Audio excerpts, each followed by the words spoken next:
Have you ever felt that way, that you didn't know your own strength? Did you ever feel like you didn't have enough strength to get through the day, let alone another week or a month or a year? Did your life ever get so overwhelming that you weren't sure how you were going to get through? Maybe you felt like your world was crumbling or the rug was being pulled out from underneath you, and you didn't know where you were going to get the energy. I know I've been there, and I'm sure everybody here has been there. But yet, here we are. What we thought was going to be a breakdown turned out to be a breakthrough, or maybe even a breaking open of our heart and our soul, or so our soul could come through and shine its light even brighter. I encourage you again this week, if I say anything that resonates with you, please put something in the chat box so that when I go back I could read about it. But we're going to talk about the power of strength. Last month we talked about the power of faith, and this month we're going to talk about the power of strength.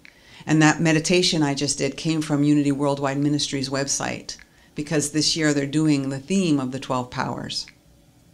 So I'm going to go back to 2002 in my life, when I was in a company called NECAN. It was a network marketing company, and it was time we were going to have a Super Saturday, they called them. And the state of Connecticut was putting one on for all of the surrounding states and all the distributors that were in Connecticut. And I volunteered to look for the keynote speaker. And I asked everybody, who did you want? Who did you want? And everyone's like, Michael Bronstein. You have to get Michael Bronstein. Okay, I'll find Michael Bronstein. So sure enough, I found him. And from the moment I met him, his energy was so big. He had so much life and so much passion for what he was doing. And we had him come, and he did a great job. And within 6 months, that was in June of 2002, and within 6 months, January of 2003, I was dating him. And for the next year and a half, we traveled all across the United States, and I watched this man, his passion, his excitement, and his energy for life help people build their careers and be successful. And we had so much fun, and we were in love, and we decided to move in together. That was June 1st of 2003. Within 2 weeks of me moving in with him, he started having these sores all over his legs. We didn't know what they were. I was putting triple antibiotic cream on them and trying to figure out what they were. So we went to the doctor, and the doctor said, I don't know what it is. So he sent us to another doctor. And from June till October, we went to primary care doctors, infectious disease doctors, internalists, rheumatologists, and finally an autoimmune specialist thought he had something called sarcoidosis. And what sarcoidosis is an inflammatory condition that creates sores, not only on your skin, but on your lymph nodes, as well as on your lungs. And it's not something that's curable. It's something that he would actually die from. So that doctor gave him some medication, and he started taking the medication the next day, and it was a Wednesday. And I know it was a Wednesday because on Wednesdays, I would get in my car and leave Suffern, New York, and drive to Connecticut and teach a spin class, visit my parents, and then see my clients that were in Connecticut. Well, I come out of the spin class at 9:30 in the morning, and Michael had left me 3 or 4 messages, and he had just called. And I'm like, what's up? And he couldn't breathe, and he was shaking, and he said, you have to come home. I think I'm going to die. So I rushed home. I swear the drive that normally would take an hour and a half took me about an hour, which is probably an exaggeration, but I was driving really fast. And as soon as I got in the car, the song went on that became my mantra, and it was sung by Reverend Carlos Anderson. It was Psalm 23. And the words are, the Lord is my shepherd, I shall not want. He makes me lie down in green pastures. He leadeth me beside still waters. He restoreth my soul. He leads me in the path of righteousness for his name's sake. Yea, though I walk through the valley of the shadow of death, I shall fear no evil, for thou art with me. Thy rod and thy staff, they comfort me. I walk through the valley of the shadow of death. I will fear no evil, for thou art with me. It became my mantra because it reminded me that I wasn't alone. I wasn't alone on this journey. I got home and I ran upstairs, and Michael was in bed and his eyes were rolling in his head and he was shaking and he was convinced he was going to die. And I said, I'll call an ambulance. We'll go to the hospital. And he's like, no, Western medicine almost killed me. I'm not going to the hospital. I'm definitely going to die if I go to the hospital. I'm like, wow. Okay, so I got in bed with him and I started doing Reiki and I started coaching him and breathing and take a breath. Your body knows what it needs. Just calm down and breathe. And within a few minutes, he had calmed down. And he kept calming down. And before you knew it, I was alone in the room. Michael's body was still there, but I felt I was alone. And I literally was looking around, even though his body was right there in front of me. I was looking around to see if he moved. And all of a sudden it occurred to me to see if he's breathing. And I put my head down and he wasn't breathing. And now I'm panicking. And I just started calling his name, Michael, Michael. It took probably only a minute, maybe two, but it felt like an eternity. And he came back and he said, wow, that was amazing. I'm like, what was amazing? What happened? And he said, I went to this place that was beautiful. And there was a light and all I could smell was roses. And there was such peace. And I had no pain. And there was a garden. He said, and then I heard you calling me. And I knew I didn't want to leave yet. We had so many plans. I wanted to come back and spend the rest of my life with you. Well, little did I know what was coming, but he decided at that point we were no longer going to go to Western medicine doctors. We were going to only go alternative. So we started from October until July, or actually till May. We started seeing acupuncturists, naturopathic medicine doctors, Ayurvedic doctors. He went into something called the Life Vessel Immersions twice. We had to drive to Pittsburgh to do that. We would drive into New York City to get herbs, and he would take baths in astragalus, and he would drink teas, and he went for acupuncture. And what I know now is that whether you go to traditional Western medicine or Eastern medicine or alternative medicine, if they don't have a diagnosis, all they're treating is symptoms. And that's what we did. We were just treating symptoms because they could not diagnose him. So once again, I left on a Wednesday morning and I came back and Michael was delirious. He was talking like he was drunk, and it was like in the middle of the afternoon. I knew he hadn't been drinking. So I felt his head, and his head was cold and his arms were cold. So I said, let me get a thermometer. So I took his temperature. His temperature was 91 degrees. I said, let me take my temperature. So I took my temperature and it was 98 degrees. So I took his temperature again. It was 91 degrees. I'm like, okay, something's wrong here and I do not know what to do about it. I'm calling an ambulance. He's like, don't call an ambulance. And he was kind of funny, but it wasn't funny. I call an ambulance and they come and they convince him he's got to go to the hospital. So he goes to the hospital. And what had happened was his infections went septic. So the infection got into his bloodstream and they gave him IV antibiotics and they wrapped him in hot towels and hot blankets, heating pads for the next 24 hours. And then they released him. And when he got home, I said, this is it. I said, your mother and I agree we're getting a visiting nurse and you have nothing to say about it. So we got a visiting nurse in and it was Memorial Day weekend. And she came in and she looked at him and she took his vitals and she said, this is not a job for a visiting nurse. You need to get to the hospital and find out what's wrong with you. So it must have scared Michael because he agreed. It was Memorial Day and some friends drove down and we drove him to Columbia Presbyterian. We went into the emergency room. They literally got him into a bed in the emergency room within 20 minutes. But then we sat in the emergency room from 4 o'clock until 11 o'clock. And when I left him that night, they said that they were going to give him a transfusion and they didn't know if he was going to survive. So I was like, wow, okay. So I left him that night and I got a cab and got home to Suffern, New York. And next thing, morning came and he called. It was bright and early, like 6 o'clock in the morning, and he sounded fine. And this was the roller coaster ride that I was on for the next couple of weeks or for the past year. And they started testing. And it was 2 weeks of nonstop testing where they did blood work and they did biopsies of all the sores on his legs and his arms. And they did a liver biopsy and they did a gallbladder biopsy and they did a lung biopsy. And Finally, 2 weeks later, one of the petri dishes, one of the biopsies from the sores came back, and he had something called cutaneous T-cell lymphoma, which is a lymphoma of the T cells of the skin, which is normally really treatable.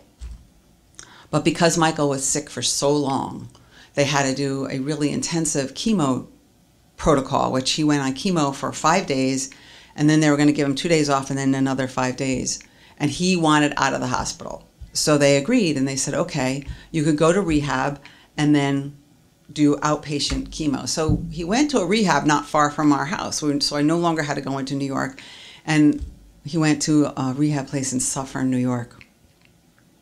I didn't see him the first day because he was exhausted. The trip from the hospital to the rehab center took all day, and all he could do was sleep when he got back. But I went to see him the next morning, and he had already started physical therapy, and he was walking with a walker, which was kind of pitiful. He was a 51-year-old man, but I hadn't seen him walk in weeks.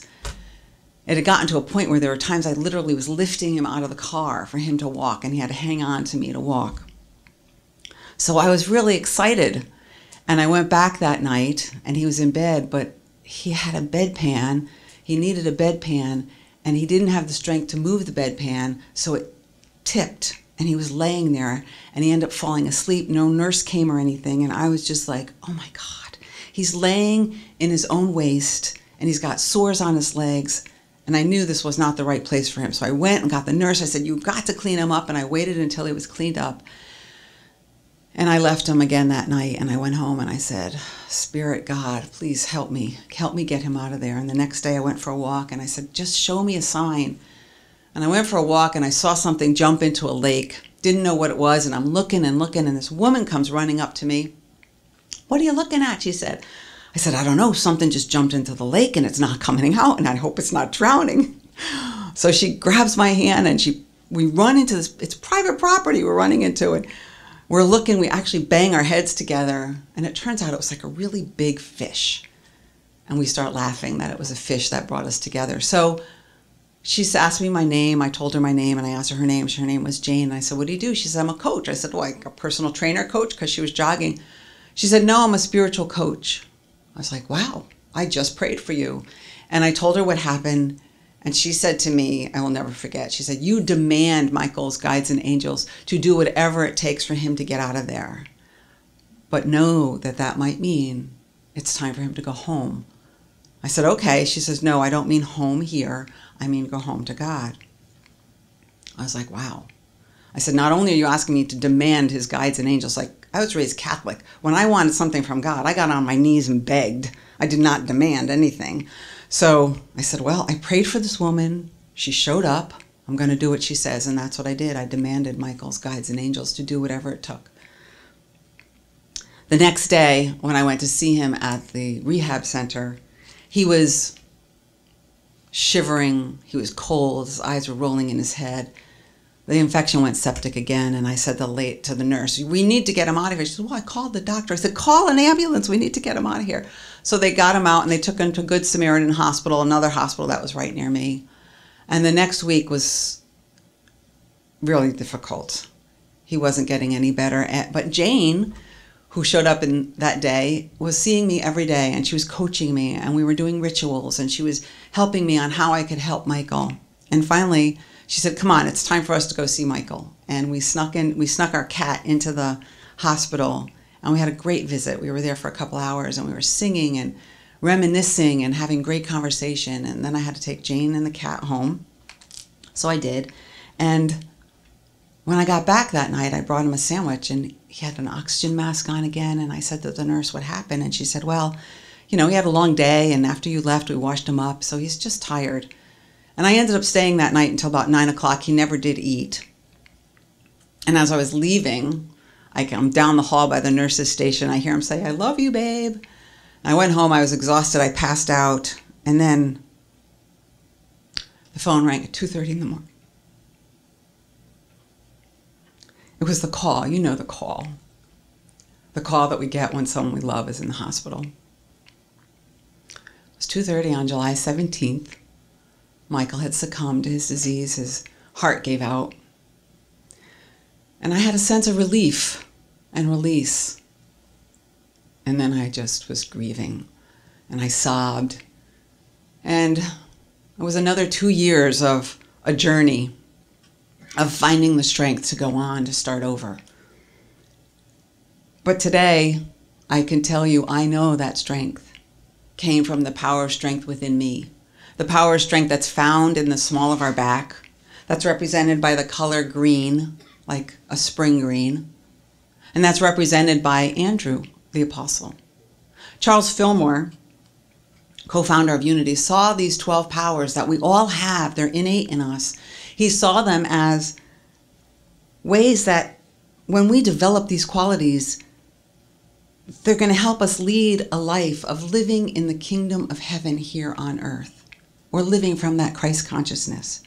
But we have to develop them consciously. Because they're here and we're using them, we might as well develop them consciously. In addition to the 12 apostles, there are 12 women that are associated with each power. As human beings, we have both male and female attributes. And it's important that we bring balance to our lives.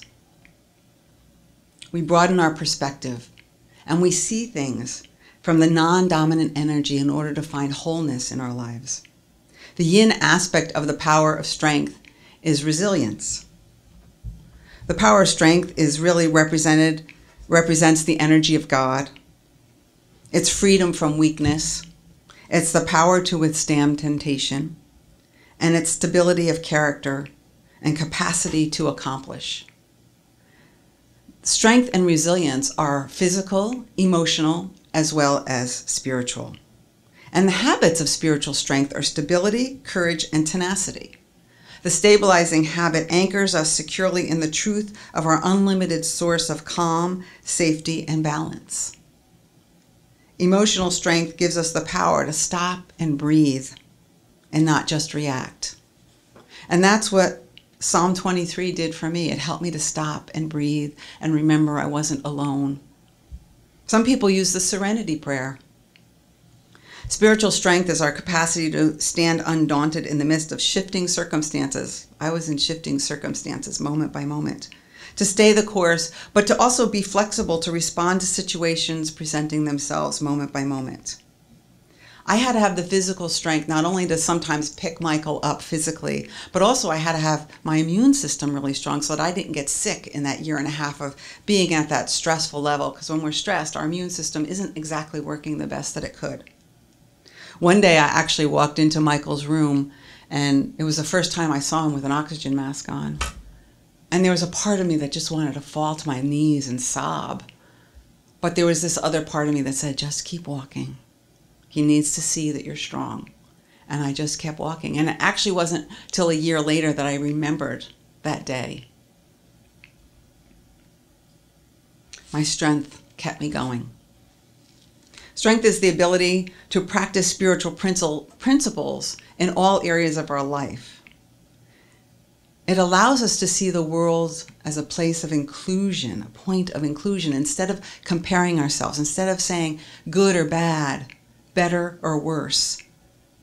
That's seeing the world from limited eyes, where if we could see the world from inclusion, that's our limitless possibility.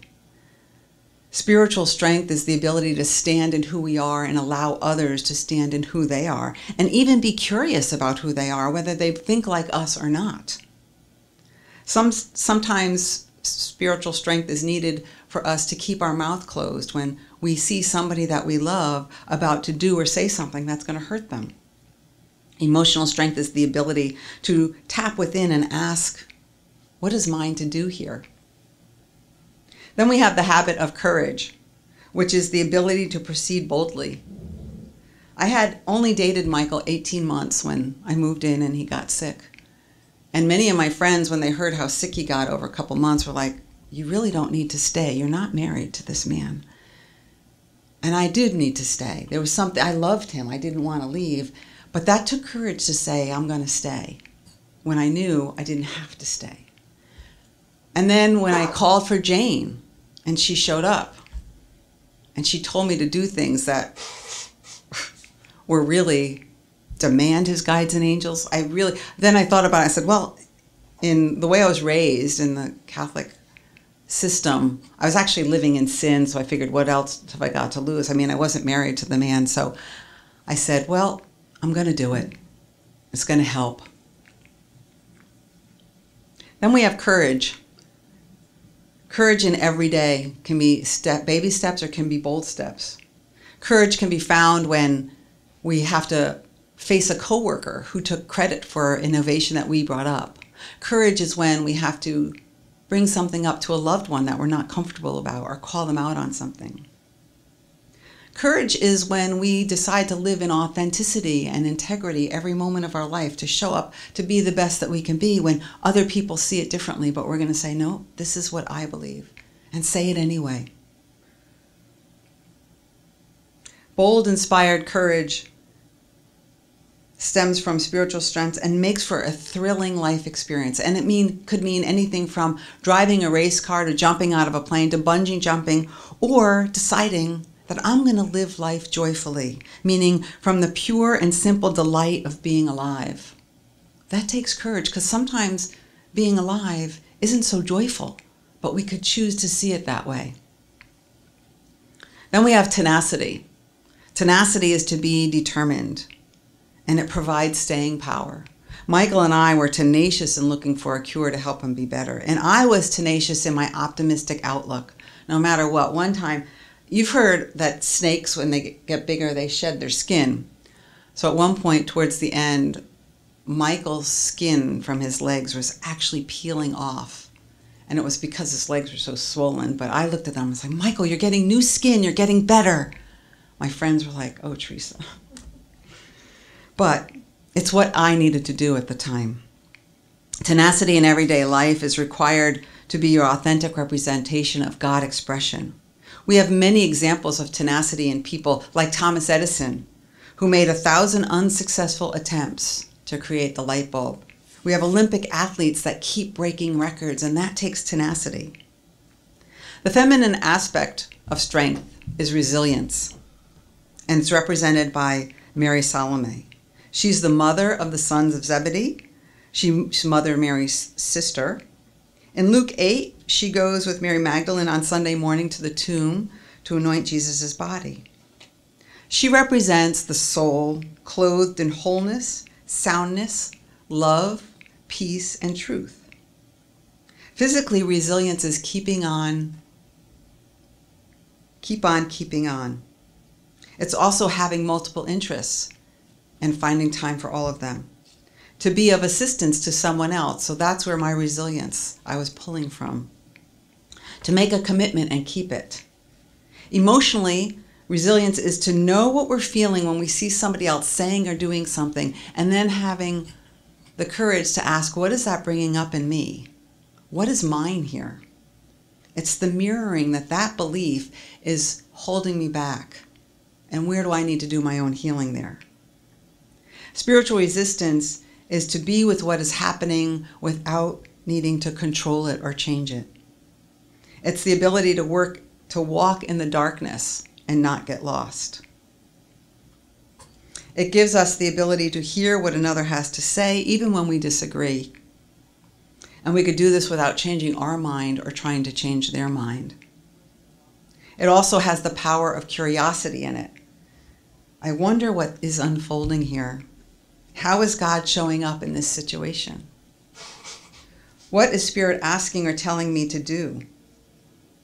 Is there a way I can open my mind to learn more, shift my beliefs, to see a broader perspective?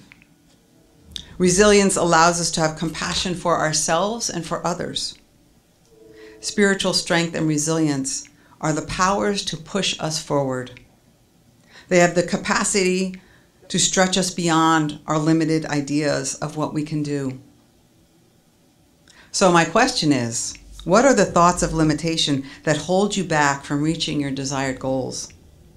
What are the thoughts that limit your or our vision of what we can achieve, give, or receive? What might your life look like if you engage in spiritual strength to live more fully, joyously, or prosperously? Right now, I'm living in a time of unknowing for me. I don't know if I'm ever going to get back to doing chair massage, and I'm embarking on a new career, and I'm living in a place of not knowing, but I have a Buddhist friend who calls it the reverent not knowing. I'm like, oh, that makes me feel much more powerful. I'm living in reverent not knowing right now. Because I know that I'm empowered by strength and I can take the needed steps to move forward. Last time I spoke, we talked about the 12 steps of recovery, and I spoke on how faith was needed in the first and second step, and strength is actually needed in the third and fourth step. The third step is made a decision to turn our will and our lives over to the care of God as we understood God, and made a searching and fearless moral inventory of ourselves. We need our strength to do both of those. So inspiration and education without action are merely entertainment. We're in the time of Lent right now, and Lent is a time to get closer to God. So strength and resilience are developed by spiritual study, meditation, contemplation, and prayer. So here's your assignment, if you care to take it. Spiritual study is when we engage in a class or read a book that changes our perceptions. It leads us to think about life from another point of view or to a deeper spiritual understanding. Meditation is sitting in the silence. We sit in the presence of God and allow God to be God in our lives. We listen for the inner voice of wisdom and to feel that inner power of strength. Contemplation is taking a situation or a thought into that inner space and to ask the wisdom from within. What can be revealed here? We ask Spirit, the Spirit that's always present within us, and we open ourselves up to listen. And this process can be done over and over and over again until we feel complete. And finally, prayer, affirmative prayer, thanking that higher power within us, thanking for the strength that we have, whether we've used it or not, thanking for the strength that we need to forgive or whatever, but it's affirmative prayer. It's already done. So I'm going to end with some affirmations. I have the strength to accomplish all that is mine to do. I claim my strength now, regardless of circumstances. I stay the course so I can be the best person I can be. And I am divine strength. So together, let's consciously call upon and develop the power of strength so we can stretch beyond our current circumstances and perceptions into the realm of infinite possibilities that are available to us and make this world an even more amazing place. I want to say thank you. I'm your sister in prayer, possibility, and positivity. I miss you, I appreciate you, and I love you. And until we see each other again, know that you are blessed and a blessing.